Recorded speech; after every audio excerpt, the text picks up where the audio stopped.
Today we're going to look at using the free RunSignUp race day tools. These are features that the more I use them, the more I love them. Makes you look like like just much more professional when you go to races. And again, it's all free. So even if you didn't use RunSignUp as a registration platform, you can still push the race to RunSignUp from the software and use all the free tools. And so I'll show you the things that I do, and then I'll dig into some of the things that I don't do for every race, but are still really nice things to know how to do in case your race would like to use it. Maybe you've got a big event, or you just want to kind of experiment with some different things and get comfortable with them. So we're going to try to do a quick run through of those. We're going to fly through them. I got about an hour and a half while my kids are at karate here that I can do this. So we're going to jump back and forth between the computer and the phone. But again, I'm going to fly through this as fast as I can. Now, I'm going to show how I set things up. This is, RunSignUp, of course, may have some recommendations. This is their platform, so they may know some other tips and tricks that maybe they can comment on in the video, or, we can do a follow-up if need be. But I'm going to show the most common use features like the race day check-in, the dynamic bib assignment, maybe the scrolling results and getting, the email feature, the QR codes, and everything else that are pretty nice things that you can offer your race. So first, I'm going to start off with showing. We're not going to dig too much into the very basics of the interface. The software's got a lot of tie-ins with RunSignUp, and we're going to focus on RunSignUp, even though the software does work with Race Entry, Race Roster. Those are great companies. They will treat you well, good platforms. But RunSignUp, when it comes to the race day tools that we're going to look at, is just light years ahead of everybody else. I'll say the closest to offering the same features is going to be Race Entry. So if you're looking at a different platform than RunSignUp, I would recommend Race Entry next when it comes to like the timers tools and some of the things we're going to look at today. Race Entry also has a mobile app that is, I think that's critical. Instead of using, having to bring extra laptops, you can easily pull in a volunteer, get them to install the app, which of course is free, and then pull up the race and be able to help with dynamic bib assignment and other things. So Race Entry is definitely the next company I'd look at if you did want to use RunSignUp. But again, RunSignUp, they can offer quite a bit more features to you as a timer at this moment. So that's where we're going to focus on this. Um, the basic instructions on what all you can do with the software when it comes to pushing races, pushing and pulling athletes, and age division setups, and everything else. You can swap a person in either RunSignUp or the software, and it automatically does it the other place. So the integration is very tight with RunSignUp. And you can, if you want to learn more about that integration, you can go to agracetimingut.com/resources, and it's kind of, you have to type that in. I don't have a link on that on the website because it's kind of like my repository or my folder that I store any other useful document that I think that people may benefit from. So even if it's not even instructional, maybe this is like what we use for timing. I just threw it in here in case it may help you. But the one you want to look at is the RunSignUp interface instructions. Definitely, if you're going to use RunSignUp, you want to read through this and make sure you know how to put in your RunSignUp credentials, and what happens if you pull the race down but then change your password on RunSignUp. How do you update the software? So everything you ever want to know about the basics of interfaces here in this document. You'll see me using some of these today, so I'm not going to dig too deep into these, but as if you use a software RunSignUp, you know the integration is very tight. So anyways, this is a starting point if you have not used RunSignUp and the AG Race Summing software together yet. So we'll minimize that. First thing, I was going to pull up an existing race, but at the last minute here, I decided let's just use as much of the interface as we can. And again, I may have to stop and pause and kind of redo things, but we're just going to wing it here and see how it goes. So let's just create a race. We'll call this the RunSignUp uh, Race Day Tools Test. And so we'll just leave this very generic. We're going to make it quickly. Brown AG, and then we'll just use my personal. And then let's do 7244. It should. Now it looks like I got a brand new blank database, or maybe I use this for a race in Pittsburgh we just timed. It would have filled out the city and state if I'd already put it in before. So let's go ahead and do Jonesboro, Arkansas. And I think that's all we need here. All right, so I'll go and set up divisions. We're not going to do walkers in this race. We'll just do runners, and then we'll just do something very quick and easy, 10-year gaps starting at 9. Um, so I'll create the female division, save, and we'll just do 60 plus. So I'll just do 99 or 100 or whatever.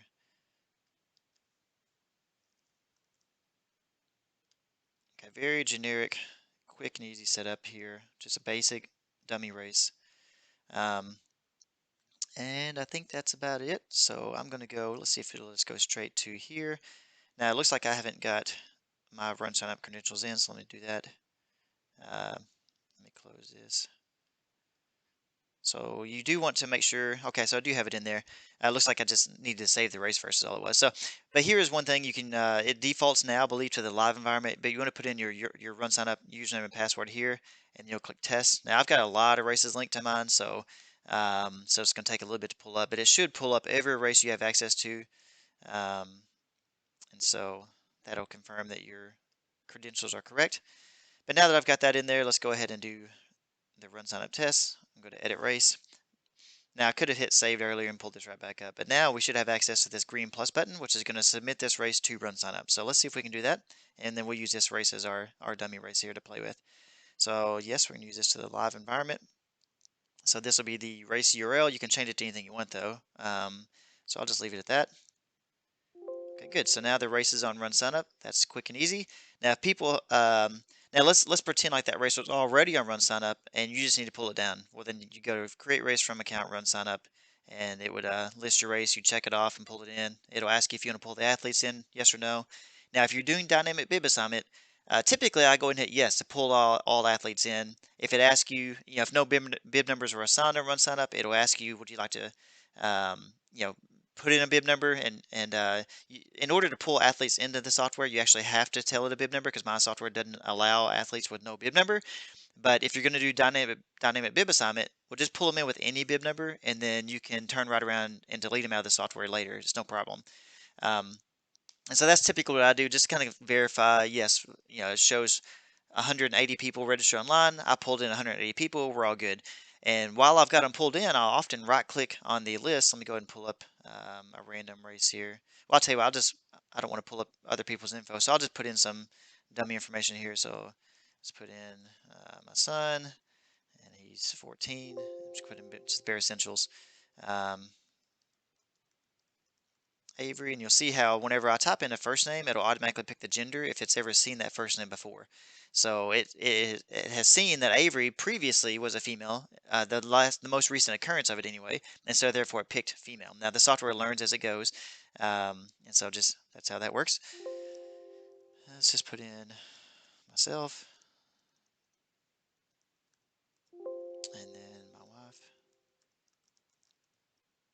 Now it looks like Jamie has not been put in, so I have to type in female. She's also 43. Okay, so we got a few dummy athletes in here, or maybe dummy is not the right word. But anyways, we got some sample athletes. Let me say it that way. And so what I'm going to do is I'm going to go ahead and just sync these up. That way it pushes these athletes up to run sign up. So update the website's participant list. Yes. And so it's going to push these records up. Now, what I was saying earlier is if you pull the records down from run sign up, well, you're going to treat run sign up if you're doing the dynamic bib assignment as the master list of athletes. So you can actually come in here and delete all these athletes out. And because I've got required bib number, and we did push bib numbers up, if I hit sync, it's going to pull them right back down. And so it's going to ask me the very first time if it has no athletes at all in the race, do you want to use the numbers on run sign up? In this case, I'm going to hit yes. If I hit no, of course, it's going to ask me, well, what numbers do you want to use? And it'll let me type in a new number. But so anyways, that's how that works, is just simply pulling the race in, syncing them up. I can also come in here and sync the divisions up to push these up to run sign up. Look, divisions. And so now these divisions, now it looks like when I push the race up, it pushed the divisions up also. So I'll hit no for now. So it did push up, um, or it'll overwrite the divisions if you wanted to. So I'm going to hit no again. And so anyway, save. So let's look at the check-in app. So with the check-in app, that's where we're going to start. That's the most popular feature to use. Some of the benefits of it is, well, let me tell you some of the problems with the old school way. So the old school way, you would pre-assign numbers and then print off a roster, and then the volunteers would use that roster to find the person's bib number as they walked up. And so if you had a really large race, you may have multiple lines where maybe you've got like something overhead that says, hey, if your last name starts from A to the letter G, you need to get in this line. If it goes from H to the letter M, you get in that line, and N to T and U to Z or whatever else.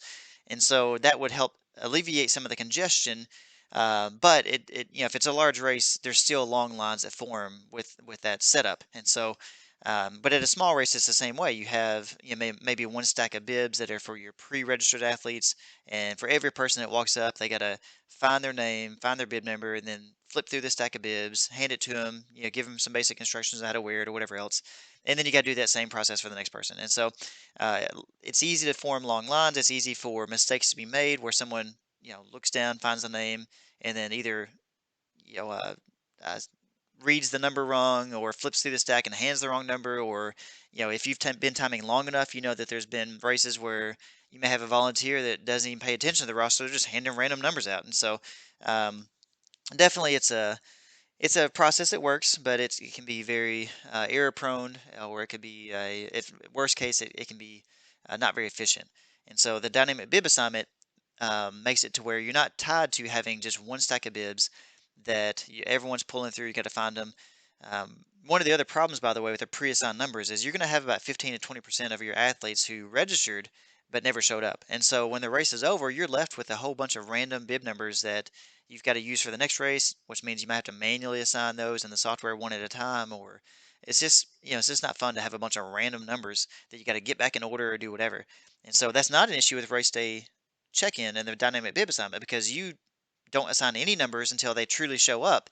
And so you're not left with random numbers after the race. Um, Also, if the race gets busy, if there's a lot of people show up, you can simply pull in more volunteers to help with check-in. And so it's really nice, really efficient, much more professional. And then another benefit is that the volunteers are not stuck behind a table uh, helping. They don't have to funnel everyone to that table and the volunteers are stuck behind there. They can actually float around the crowd. They can do whatever. Everyone's got their own phone. Um, so it's just really nice. Let me look at my notes here of other problems, make sure I've covered all the issues with the old school way. Yeah, I mentioned before about having two separate stacks of bibs, and when you got separate stacks of bibs, obviously, you can, if you have them all in one stack, it's easier to put them in a container where the wind doesn't blow them away or whatever. So it's kind of minor, but that's still, it can happen. Um, One of the other issues, if you do pre-assign numbers and you've got a printed roster, is what happens if the volunteer happens to notice that, hey, John Doe here signed up for the race, but on this printed sheet it shows him as a female. Well, in that case, you have to send everybody that's got an issue to either you, the timer, to fix, or somewhere where everyone's again got to go. You're the main point of like a bottleneck for all fixes and whatever else. And so with the dynamic bib assignment in the race day check-in app, every volunteer, you can give them permission to fix the information themselves.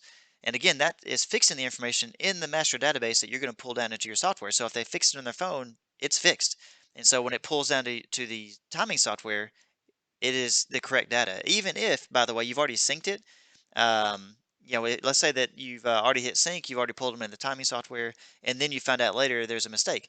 Well, they can still change it on their phone. Next time you hit sync, the software will display something saying, oh, wait a minute, there's a difference between what the website shows and what you have. And when you're using RunSignUp as the master database of participants, you're going to always tell the software, use RunSignUp's data. The only time you won't is if you actually make the change in the software and want to push it up to RunSignUp. But again, in that case, I would just do it on the phone. It's just quick and easy that way. So we'll look at how to give the volunteers that admin setting here in a second. Um,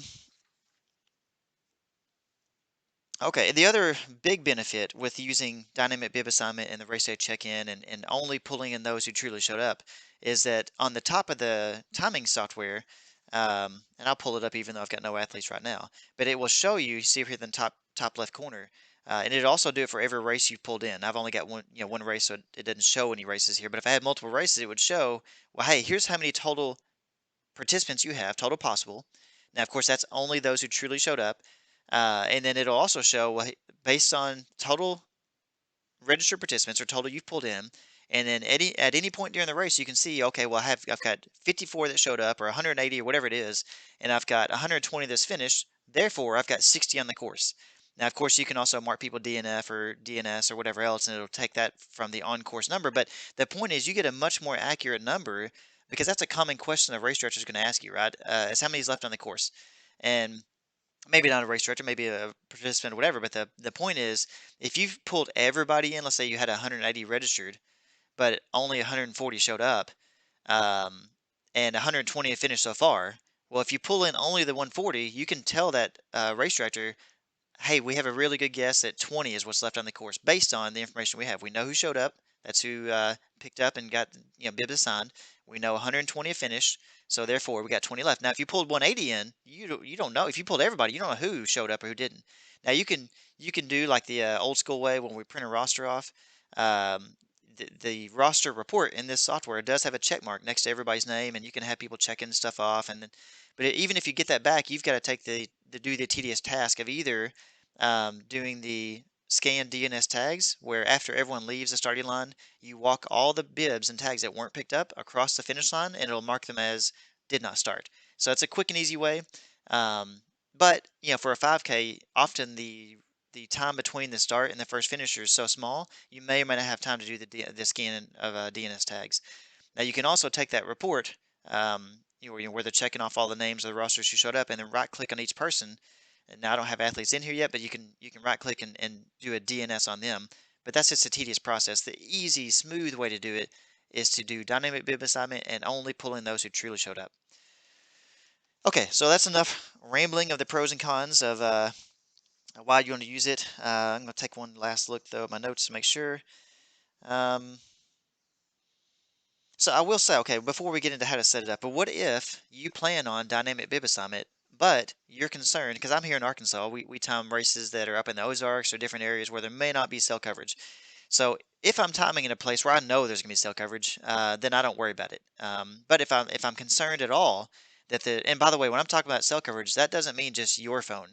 If people live in that area, typically they have a phone carrier that has cell coverage, and who doesn't have a smartphone nowadays? And so all you need is someone with a phone that can provide a hotspot for your computer, so you can pull the athletes down. And so that's never been an issue for me, but there are some areas where we time out in the middle of absolutely nowhere. Like maybe it's a 50K trail race and we're starting, somewhere down in a valley. Yeah, I'm thinking specifically of like the Sylamore 50K. Even that one, by the way, the store that it starts and finishes at has free Wi-Fi. But the point is, let's imagine that went down, and we do this for Sylamore. We will go ahead and import all the athletes and pre-assign numbers and print off a roster, so that if we get on race site, and now once we do that, by the way, I will create a copy of the database and throw it in a folder called like pre-assigned numbers or Sylamore pre-assigned numbers or whatever. And that way, if I needed to, I could point the software to that database, and it's got everyone pulled in. It matches the roster, and we just do the old school way of separating the bibs and handing out pre-assigned numbers.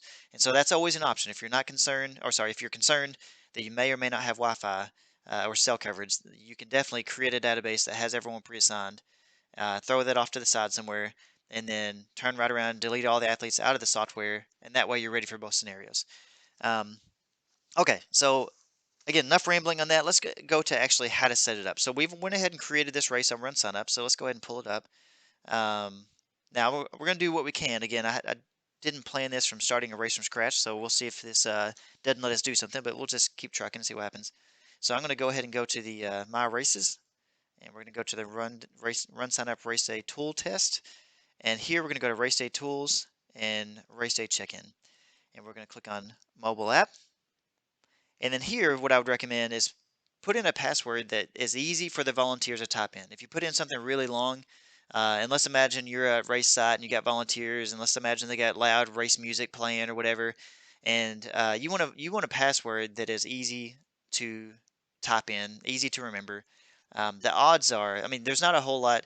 Now, true. Okay, let's say you had some malicious person in your area that just really wanted to mess with you, and they wanted to get on there, and then maybe they know use the race day check-in app. Maybe they get on there and find the race. You don't want to use some password that's super easy to guess, but something that's easy for people to type in. Now, the odds are you're not going to have some, you know, uh, bad guy in your area that's trying to mess you up, but I felt like I should say that anyway. So one example of what you could do for now, I guess I'll just type in like a password test exclamation mark.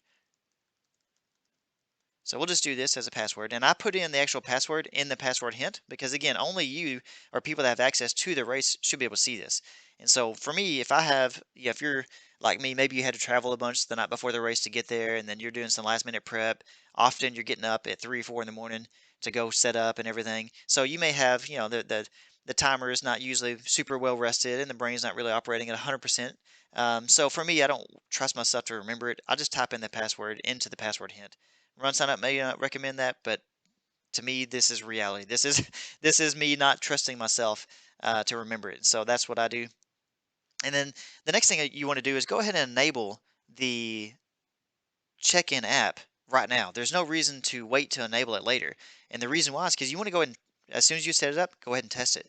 So I'm going to say make it available today. We'll just do 8 a.m., which is of course about 12 hours from that. And so it should be enabled now. And then we're going to disable it. Now let's say your race is this Saturday. And let's say the race starts at 8 a.m. and let's say it's a typical 5K that's over in an hour 15, an hour 30 tops. And so there's zero reason why you would want to. Now I say zero reason, someone could throw out something, but I haven't found a good reason why you would not go ahead and make this check-in app available well past the race. Because what if you've already started the race and then someone shows up 5 minutes later saying, "Oh, I got lost. Can I still go ahead and run?" Yeah, you can send them to the check-in area. The volunteer can assign them a bib number. You can track their start either by using the chip start feature or just by looking at the actual date time of when they start.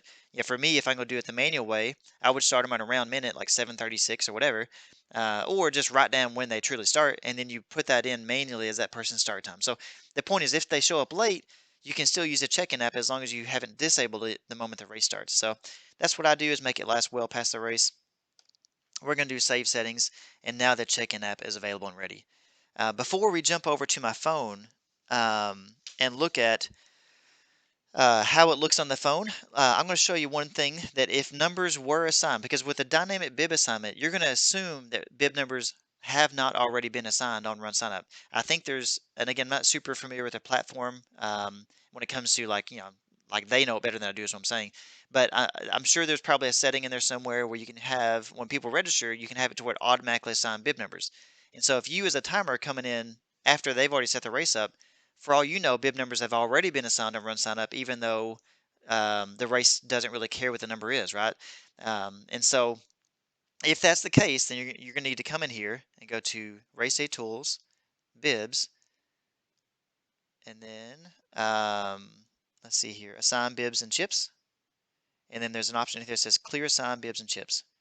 So I'm going to come in here, select the race, and do Clear Bibs. So now bib numbers and chip numbers have been, now chip numbers you'll never use on the, with the interface, it's all about bib number, but you will clear the bib numbers, and now this is 100% ready to go for the race day check-in. So let's take a pause in this desktop recording, and we're going to jump over to my phone, and I want you to see what it looks like there. Okay, we are now on my phone, so we are going to open up the race day check-in app. And when you do that, you'll search for the name of the race. So I called this the RSU Race Day Tools Test, this one here. And then now it's going to ask you for that password we typed in earlier. I typed in PASS word test and then exclamation mark. Oops. And then hit login. Now when you hit login, it's going to ask you, because they have a volunteer management, which I've never used that, or the participants. Typically you're going to do participants. Now here, whenever it loads, it should show, of course I've only put in the 4, my family here, and except for my daughter Eden, but anyways, so here, this is ready to go. Now this is the default configuration where you just click on someone's name, you hit check-in, and it's going to ask you to type in a bib number. But what I do is I set up an admin profile so that the volunteers can, if they need to. Now this is if you trust the volunteers, which I fully do at every race I've timed. I've never had an issue with this. But I want them to be able to fix someone's name if it's misspelled, or change someone's gender, or if you're timing more than one race on the same day, if someone decides, oh, I'm going to drop down from the 10K down to the 5K or whatever, they can do all that themselves. That way, again, you as a timer, the goal of this is that you can focus on the finish line. You're hired to time the race. And so I want to put the other duties of like managing participants and registering people and all that stuff and back in the race's hands, but in a way that I trust them. And so what I do is I click on the gear icon here, and we're going to go to Edit Default Preset. And here we're going to go ahead and change some settings. I made a list here just to make sure I didn't mess it up. So we're going to make bib number required. And then that's, we're also going to, now this is optional. This is, I'll tell you the pros and cons of both. There's an option here that says clear search after check-in. So where this can come in handy is um, if you left that off, and let's say you had a family of runners that show up, you can just type in their last name and it'll show all of those runners with that last name. And then you can check one in, give them a bib number, and then go back and then do the next one real quick without having to search for their last name again or their first name every time. And so, but for me though, most of the time it's just, you get one person at a time. And so typically I do the clear bib number after each search. And so that's what you click on the check-in steps. The next one, the information display, I uncheck waivers signed. I don't really care on the app if they sign the waiver or not. Again, all these settings, depending on your race, you can set them wherever you need, but I'm just showing you my typical setup. I uncheck registration date because I don't care when they registered. And then I select the choose athlete type. So this was created automatically whenever I push the race up to RunSignUp. Right now the only athlete type is runner in the software, but if you had a custom question or something like that where they could pick multiple, like maybe it's a wheelchair division, runner, walker, or if it's like a triathlon or something, or like Clydesdale, whatever else, right? There's different athlete types, so you can check that. That way you can see that or change that from the app. So that's all I'll change here under information display. Under information changes, this is where you're going to make the most selections here. You're going to check allow event transfers. Now this race, of course, we set it up as a simple 5K. So if you're doing just one race and that's it, which most races nowadays is not just a single race, but even if you check this, I don't think it's going to show the option if you've only got one race to choose from. But anyways, I do usually check allow event transfers. I check allow clear bib. Allow giveaway edits. And then that's if you want to change someone's shirt size, which is not really, right, as you use a timer, you don't really care about that. But I go ahead and do that anyways, just in case they are using the app to track, how many shirts to get, how many larges they would give away, how many extra larges, how many smalls or whatever. So they can change that and view it here on the phone. That's another benefit with the check-in app, by the way, is even if you get volunteers that try to hand out shirts and everything else, well, they can just use this app. They don't have to like have a printed sheet, look up the name, and then try to find the shirt size. They just download the app, use this, and then pull it right up. Okay, so, and then I do, the biggest one here is they allow personal info edits. You want to allow that. Now, again, with this, I'm going to go ahead and allow the choose athlete type question to be modified. So these are the things I want to see or be able to change from the app. All right, and then under advanced options, I don't make any changes at all, so we'll skip that, but I will pull it up just so you can see what's there. But yeah, that's what I have there. So I'm going to hit save, and then when you hit save, there's an option at the bottom that says upload configuration. Now here you can call it whatever you want. Ooh, I accidentally hit cancel. Let me, anyways, so call it whatever you want. In this case, I'm just going to call it admin settings maybe or whatever, and hit OK. So now whenever the participants download the app, the first thing I have them do is click on the gear, scroll to the bottom, and say use admin settings. Now you don't have to do this because you set it up. I don't have to do this here, but they would do this and then do yes. And then when they go back, now when they click on someone's name, it's going to give them the different options. Now if I had more than one athlete type to choose from, if I had multiple races to choose from, you'd see different options to say like change event, change athlete type or whatever. But here, because it's a very basic race, it's only got update registrants info. And then again, here's where you can go ahead and select, oh, I got them in as the wrong gender or whatever. And so that puts all the power for modifying, checking people in, assigning bib numbers in the hands of the volunteers. And again, if you find that that's a big race, you can simply pull in more volunteers at the last minute. It's really easy to do. So that is the quick setup of how I actually set up the app. So let's go ahead and check in. We'll check in 3 of the 4, just so when we jump back on the computer, you see how it only pulls in the 3 we checked in. So I'm going to go ahead and hit check in, and then here we'll assign this bib number 28. Assign, save and continue. And again, this app is really nice if you do have random bib numbers floating around your house. Because with this, it doesn't matter if your numbers are sequential or not. It's just super easy to check someone in. So we'll do Avery, check her in, and we'll say she's bib number 57, and save and continue. Now, I will say while we're here is if you're using an iPhone, now maybe they have fixed this with the newest version of this app. Um, and so in the past, I've noticed, never had this issue with Androids, but with iPhones, sometimes they would check people in and it would take a few minutes before it actually go up to the cloud. So it would get stuck kind of on the phone. Now, one way you can check that is if you go to queued check-ins, then it would show, do you have anything on your phone? Now, what did I just put? I might have clicked on the wrong thing here. Let me go back. Okay, so queued check-ins. Oh, that's interesting. So it's trying to pull up the camera, even though I'm going to queued check-in. No, I'm sorry, quick check-in. There should be queued edits. My bad. So if you go to queued edits is what I was looking for, that would show if your phone has anything that hasn't gone up to the cloud yet. So just keep that in mind with iPhones. That's the only time I've ever seen that, and RunSignUp may reply back to this, or it may be fixed by now. But that's just one thing to be aware of is that option here, that queued edits. You don't really have to check that. It's just one of those things. If you find yourself hitting sync and you don't think you're getting everyone, that is an option.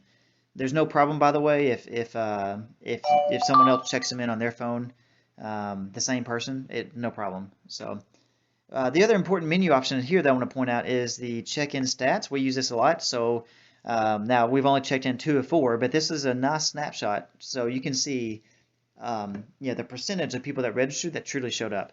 So really neat little pie chart here and good information. So that's the only option I click on in here is queued edits or the check-in stats. All right, so yeah, we've checked in. Let's go ahead and check in one more person. And we'll give this person bib number 149. Assign. Okie dokie, so we've got those people checked in. Let's swap back over to the computer so we can see what it looks like there. Okay, so back on the computer, let's go ahead and go back to the race. So here we're on the open race screen. And so by default, I check off the box that says require bib number because if you leave it unchecked and you hit sync, it's going to pull everybody in. And in this case, that's not what we want. We want to pull in only those who have a bib number assigned. So when I hit sync here, you'll see that those 3 people that we assign numbers to. Now, again, the very first time it pulls anybody in, if it has no athletes in the race at all, it does prompt saying, "Would you like to use the bib numbers on RunSignUp?" And because we're using dynamic bib assignment, we've already assigned some. We're gonna hit yes. So now here's the 3 athletes with those numbers I showed you earlier on the phone that we've assigned. And so if you make a mistake and let's say you uncheck that box and you hit sync, well, what's going to happen is it's going to pull in the next person. You see it just did that, even though they don't have a bib number on RunSignUp. And so it just takes, here's the highest number we have so far. It assumes the next highest number, and that's what happens. If you make that mistake, no big deal. Just delete everybody out, check the box again, and then hit sync again. So, so again, you're treating RunSignUp as your master database for participants. Now let's pretend like, in fact, I'll do it from my phone. I'm going to change Jamie. Let's update register information. I'm going to change her from female to male. Let's just make some change here where there's a difference. And looks like it's going to make me pick an athlete type. Okay, oops. Okay, and save. All right. So now, if I click sync again, you'll see that anytime there's a difference, it will now, it's still not on the cloud yet. Let me click it again. And we should detect a change here. There we go. And so when there is a difference with what RunSignUp has versus what you have, it will highlight that difference and you can pick, well, do you want to keep what's on your database? Do you want to keep what's on RunSignUp? And now typically you're going to, if you're doing dynamic and letting the volunteers handle everything on the phones, you're going to always pick, keep what's on the website. Now, if you had multiple records you found were different, you can say, all right, we'll do this for all of them, keep it on the website. And so that's how it will change it. So now you'll see that I changed Jamie from female to a male. So of course I told it to keep this record, and so it changed them here. Now I can also turn right around and change her here, and change her back to female. And then now if I hit sync, it's going to show again. Oh, whoa, what, you got a difference again. So I'm going to tell it to keep my database. And then now I'm going to say, yes, go ahead and update run signup with what you have. And so now that'll push that change up to run signup. And so now if I turn right around, delete them out, hit sync again, you'll see that she again on run signup is a female again. So that is the very quick, very basic example of the dynamic bib assignment, how nice it is. Again, you're not the bottleneck anymore. You can focus on the finish line. What I typically do is when I get a spare moment, maybe every 15, 20 minutes, whenever, I'll just come over here, hit sync. And in fact, let me go ahead and check Aaron in, the last person to check in here. So I'll say he's going to be bib number 212. Um, and so now periodically I come over here, hit sync, and it will pull in those athletes. So it's still on my phone here. Let's take about 5 to 10 seconds. Should be there any moment. Now I'm here at the church where the karate class is at, so the Wi-Fi is a little slow, so maybe I should disconnect that. But anyways, there it goes. Finally, he's on there. And so now that's the process. So anyways, that is dynamic bib assignment. Next, we're going to look at paperless registration. Okay, back on the computer here, we're going to look at setting up the on-site registration. This is the one area that I'm least comfortable explaining because I think there's a few different ways to do it. So again, this is where I'll show you. I did set it up real quick and did one registration for my phone just to make sure it worked. But I'll show you what I did. If you go to Race Day Tools, on-site registration, I did enable on-site registration. I went ahead and set up a payment account, just kind of did some dummy stuff for this race. Enable the registration period. You want to make sure you have a registrations open. And so again, same way with the check-in app, you want to have registration open through the start of the race, through the finish even. Because again, if someone shows up late and wants to register, well, the race director in the cause that the race is held for, they want to collect as much money as they can. So you don't want to turn someone away just because they show up late, or you may find someone that wants to register just to make a donation to the race. They're not going to run, and so for me, I like to leave registration open well past when me leaving the race. And so here, what I did is I put enable on-site registration. You turn that on, and I use the same password here when you enable on-site registration. You'll see a QR code. Now, what I do is I take this QR code and I'll copy it and I'll throw it in like a Word document and I'll print this off so that and this is really more for the volunteers, but participants can use it too. They can scan the QR code. It takes them straight to the event page. Now, this is one from an old race I did, um, and so now, participants can still go to Run Sign Up and just search for the name of the race and register that way. I think if they do it that way, that's going to make them either create an account or sign in, but they can pay by credit card or whatever. But we'll look at the setup here, and then we'll jump back over to my phone so you can see what it looks like on the phone. And again, the way I like to do it is have volunteers that are walking around. And if someone needs to register that day, they can just do it from their own phone. Now, yeah, the volunteer can use their own phone to register people. Again, I don't know if RunSignUp recommends that or not because there is the checkbox where you gotta, the volunteer could say, hey, look at this, or do you agree to that, whatever. But it's the waiver signing, you know, um, the liability waiver. And so again, this may not be recommended by RunSignUp. I'm not sure, but this is what I've done at some of my races, so I want to show it. Um, and so you get this QR code you can print and use, whatever else. Again, that's what I use for the volunteers to scan and get their phone set up for registration. They'll have to type in a password just like with the check-in app, so I can use the same password here. And let's see here. I don't remember changing. Yeah, so I think this is checked automatically. If it's not, you want to check that. So basically what this does, this allows you, if you're registering that person, if they're going to pay you by cash or check, well, you can just type in a discount code of cash, which is what I have set up here for the password. Um, and that'll let that transaction go through. Now, if they're paying by card, you can also type in the credit card information or have them type it in and pay that way. But we'll look at that in a second. Um, Here's some of the changes I did down here. I want to make the registration process as streamlined as possible. So I don't want to have them have to type in their email address or whatever else. Now, to be honest, I want to get their email address. So if you have enough volunteers and it doesn't take that much time, then yeah, let's gather email addresses. And the reason why is because then you can use that to email all the participants afterwards, either through the Run Sign Up email feature, which we'll look at in a second, or through the timing software. It has an email feature built in. I used the email feature recently from RunSignUp. It is drastically better than what's in my software. My software is very, basic of here's a subject, here's a body, and you can add an attachment if you want.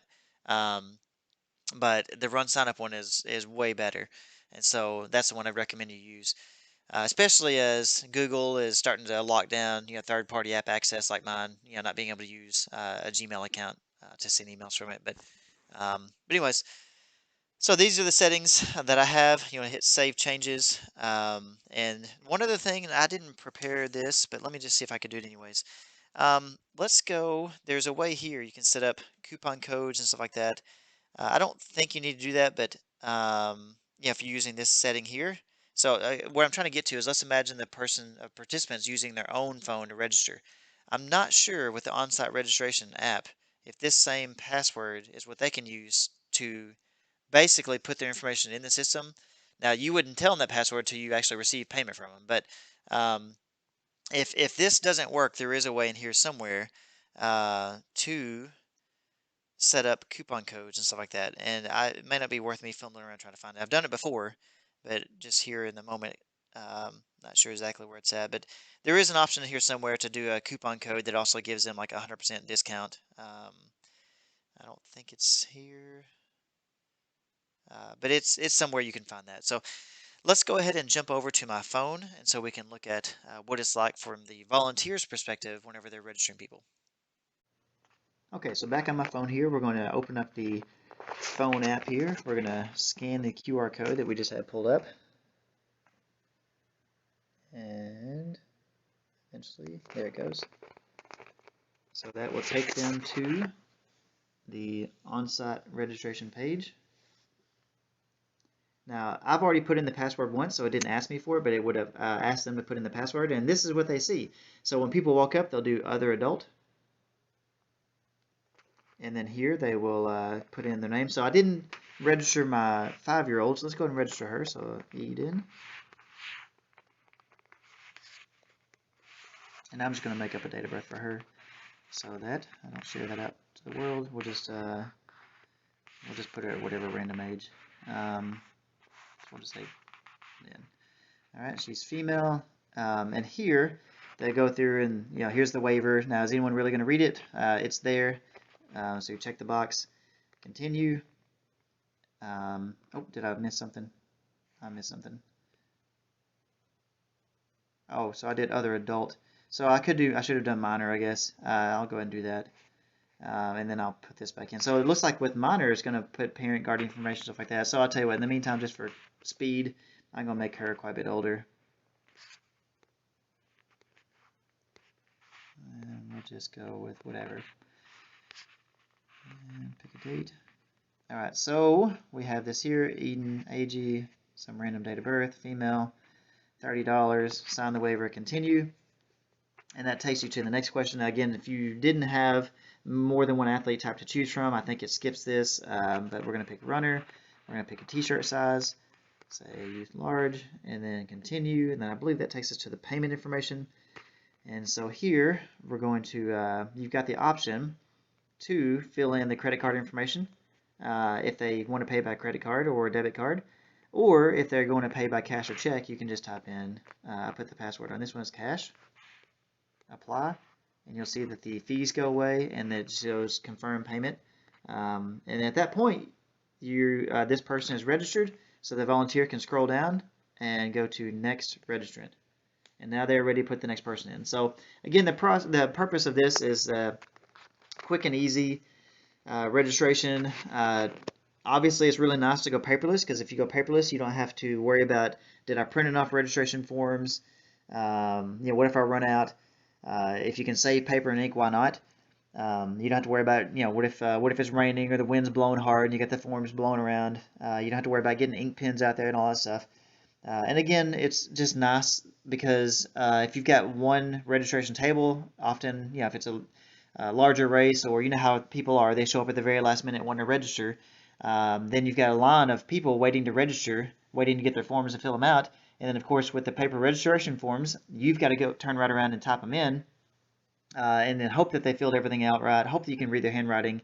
And then again, that takes you away from focusing on the finish line and timing because you're having to put in all these registration forms. So going paperless, the whole purpose of these run sign up tools and the reason why I'm showing them to you is because it alleviates a lot of headaches. It makes things look more professional, and it's just easier.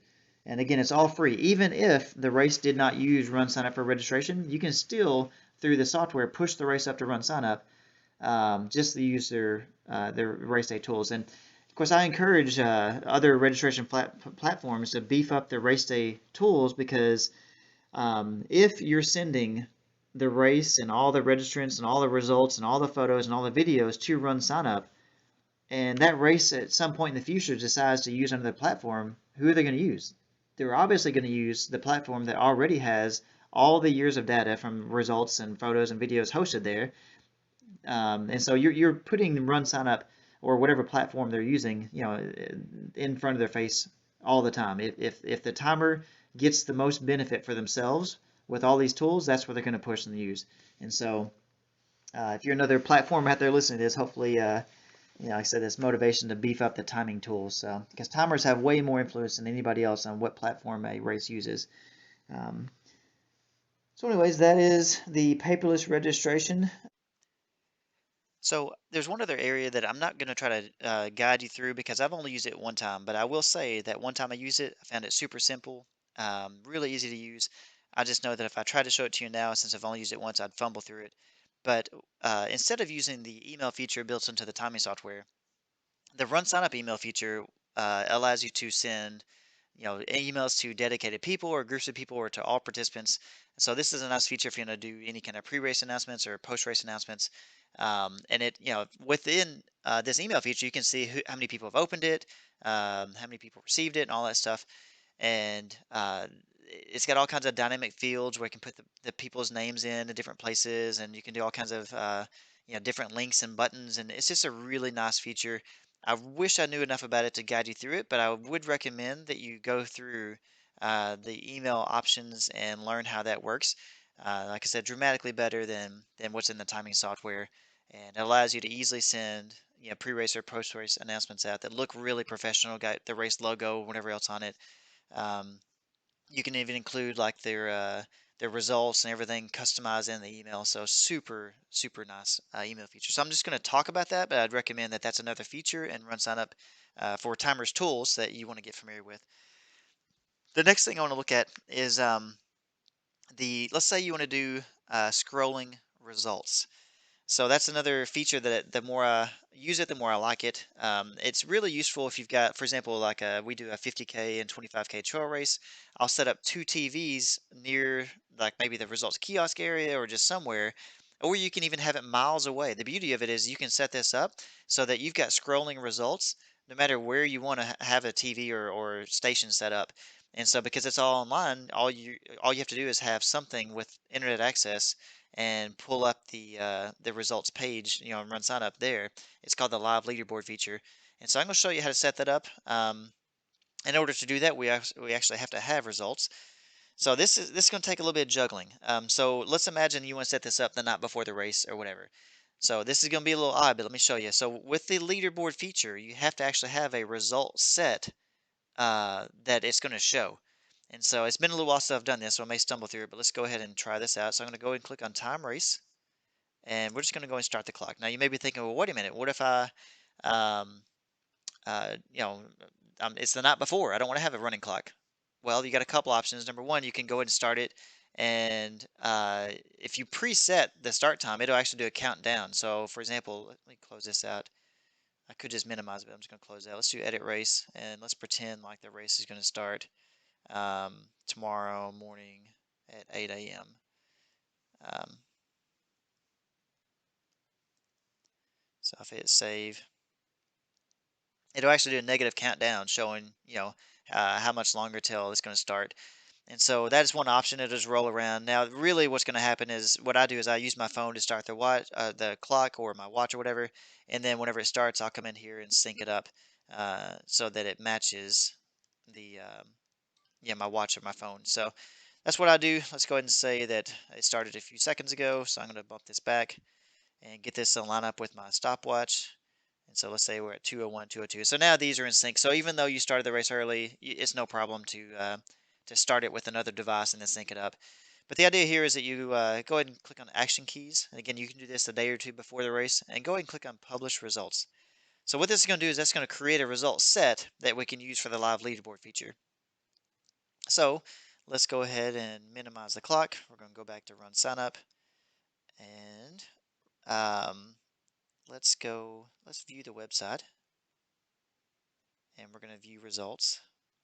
So this gives us the information we need. This is the event, and this is the results set ID. That's the main number we need.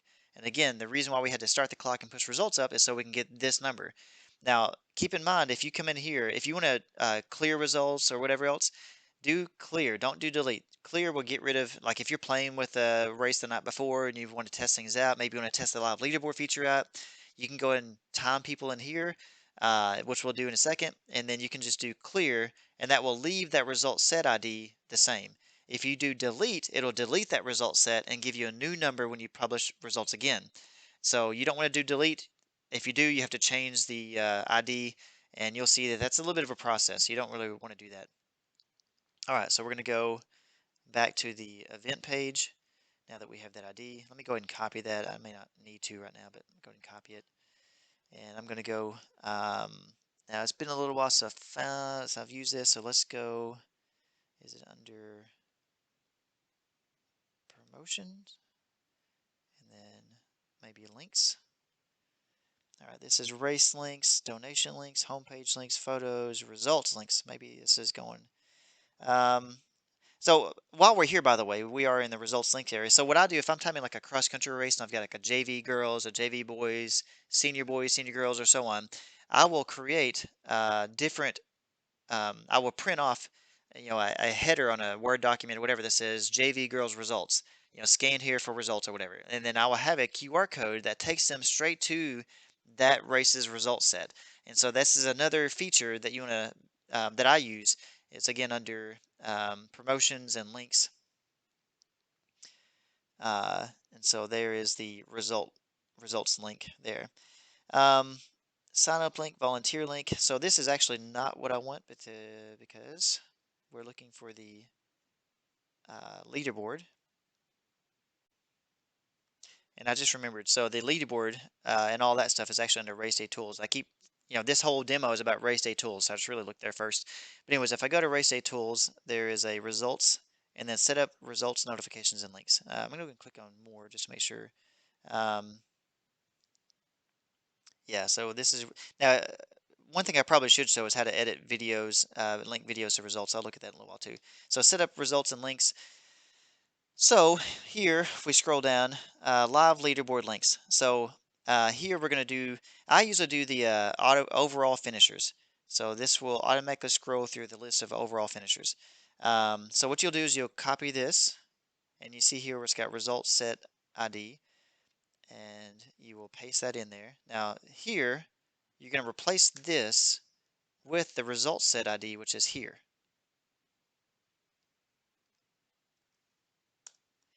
And the moment we do that, we now have this screen. And now we don't have any results in yet, but we'll look at that, what that looks like in a second.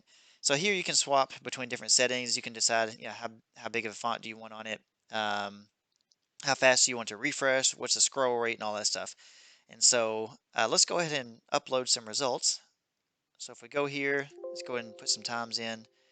I can either hit the space bar and type it in, or just type it in like this. So when you get results in, let me go ahead and do the action keys, and let me push these up to RunSignUp.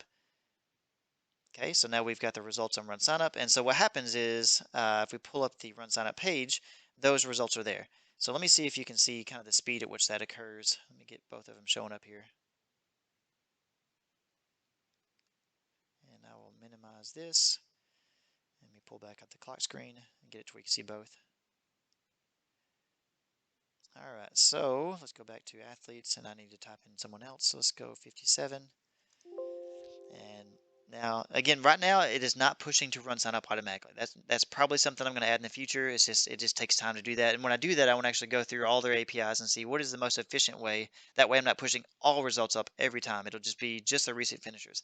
But in this case right now, it will push all results up at all time or every time.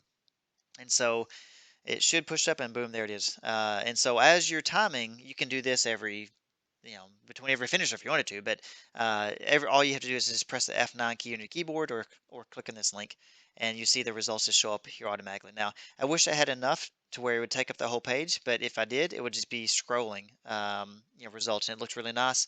And what I do is for every race I'm timing, I will set up a leaderboard URL for each one of them. And so this is something you can either email to yourself or whatever, so that you can just click on it. But that is how to set up the scrolling results. Um, since I mentioned it before, let's take a quick look on how to edit videos and how to set up. Let's say I had a video for this race. So this is something I do all the time, frequently, so I know it pretty well. If I go to results, show more, edit results. If I go to video settings and then set up finish line video. So here is where you can type in, the way this works is you go to your YouTube channel, you upload the video into YouTube. Now, by the way, if it's a long race and your video is broken up into like, multiple 1 hour segments, Windows 10 has a built-in video editor. So here you can come in here. One of the wise things you can do, let's say they're playing music at the finish line, with the video editor, you can start a new project and you can drag your files into here, call it RSU uh, timers, tools, whatever. And then you can drag and drop a video in here. You can merge them together. You can take out the audio, so that way you don't have to worry about music, copyright rules or whatever else. And then once you have the video done, you upload it to YouTube, which is, all this is free to do. And once you have the video on YouTube, let me just pick a random video here.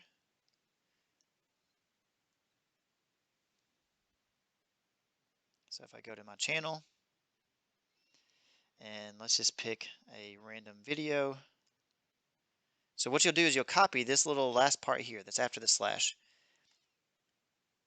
And I'm not going to try to get it synced up right now. I'm just showing you what you do. So, and in fact, it's easier if I use a finish line video. One of the tips I give you is if you have a camcorder that doesn't have if you can't see the clock screen in it, then the moment you start recording, go ahead and show, whether it be your watch, your phone, or whatever, go ahead and show the race clock to the screen. That way you can type in the information really easy. So I'll show you what that gives you when you do that. So let me pick a different video where you can actually see the finish line. Junior girls finish line. So we'll just do that one. So if I click on edit, we're going to copy this part of the URL. And I'm actually going to click on the link so that we can see what does the clock time show the moment the race starts. So the moment the video starts, it shows 36:49. So back over and RunSignUp, you're going to paste this part of the URL in. And it's going to say, hey, when the video starts, what does the clock show? So here we're going to say 36, I believe it's 49. Let me confirm that. 49. And we'll say that we're going to 0, 0, 0, 0, 0, 0. So again, 36:49. So if we hit save video settings, now that's all you got to do. So if you go back to the website, you go to view results. Now every finisher will have a, now I don't have finishing times that are 36:49, so no telling what it's going to do here. Results. Yeah, so let me actually make these times after 36:49. And one of the ways we can do that is simply bump it up. So let's say they finished. Let's do that. So now we've got sometimes, let me bump it up a little more. I just got to get them. Okay, so 36. Let me go 1 more minute up. Okay, so we got times that are after when the video started. So that's typically the way to work, right? You will start recording right before the first finisher comes in. And so that's what we're simulating here. Let me go and republish those results up. And we should see a couple things going on. Number one, our leaderboard screen would be updated. So let's do that. I just refresh it. I think it would have updated automatically, but I just go ahead and did it manually. And then if we go back to the results page, right click and refresh, we should see a video link under everyone's time. Now if we click on that video link, it should jump them to the part of the video it thinks that they're going to be in. So obviously this is a random video, but you get the idea that it maps them automatically. So that's how the video linking works. The final thing I think I'll show you is the photos. So here you go to photos and you'll do upload photos. You'll pick the date, and typically you can do finish line if you do finish line photos. And then here you just simply drag and drop the photos. Very easy. I think I may have some photos on this one from the race we just did. Well, I could just do the mission run photos. But the way this works, just drag all your photos. You can do every bit of them. I'm going to do these 14, and you just do upload. And super simple, super easy. And what's nice is if the bib number is visible in the photo, it will map that photo to that runner automatically. Now, it's a hit or miss. I would say it's maybe 50%, maybe 50 to 70% accurate. Depends on how clear the bib number is in the photo, but still, it's a really nice feature. Now, you can still go in there and manually map the photos. So if I come in here, click on View Photos, and then here, if I said, okay, well, now that's a funny photo, if I see, okay, well, that's bib number, let's say 169. I can't really tell, but you'd have the results so you could figure it out if you needed to. Here's 186. Now, see how it automatically mapped 186 because it can see it. So it does a really good job, but it's one of those things you got hands in the way, you've got different things, and so you may have to manually map some of them. But here you see it picked 185 automatically. So I mean, that was almost instantaneous. So it's a very nice feature. 599, see it got that one. Let's go through the rest of these and kind of see 178. See here, it still got that one, 5.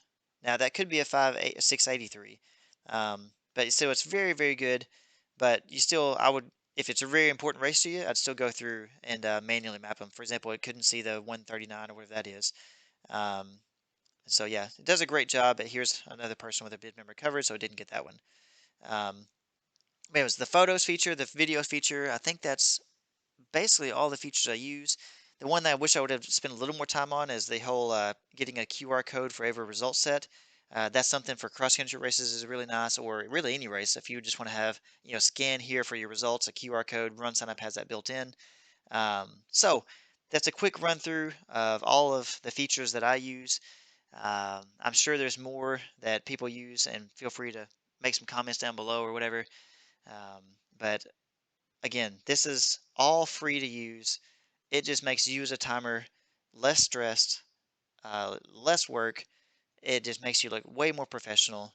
And again, it's all free. Why not use it all? So, wanted to give a quick rundown of all these features because these are features that people try to add slowly as they get more comfortable timing. But hopefully, if you watch this video, this will give you um, some guidance that will speed up your learning curve on these things. So.